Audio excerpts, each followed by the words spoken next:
Ինձ համար ավելի շատ վտանգ է ներկայացնում արհեստական բանականությունը, երբ այն օգտագործվում է մտավոր գործունեությունը փոխարինելու համար։ Վերջերս, կարծեմ մայիսին, հունիսին, Մասաչուսեթսի համալսարանը այս պահի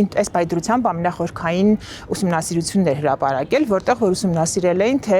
ChatGPT-ն մասնավորապես ինչպես է ազդում կրթական գործունեության վրա։ Ու այս 3 խմբի էին բաժանել մասնակիցները, ովքեր որ օգտագործում էին արհեստական բանականություն հիմնականում ChatGPT, մասնակիցների խումբ, որը որ օգտագործում էր որոնման գործիքներ, օրինակ ասենք Google, հա, եւ մասնակիցներ, որոնք որ ընդհանրապես ոչ մի գործիքներ չէին օգտագործում, ու արդյունքները հետեւյալն էին, կարող ենք կռահել ինտուիտիվ նաեւ, որ այն մասնակիցները, ովքեր որ ընդհանրապես որևիցե գործիքներ չէին օգտագործում, միանշանակ լավագույնս արդյունքներն էին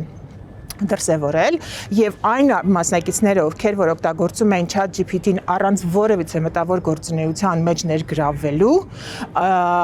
ունեցել էին ամենաանարդյունավետ եւ բացասական արդյունքները։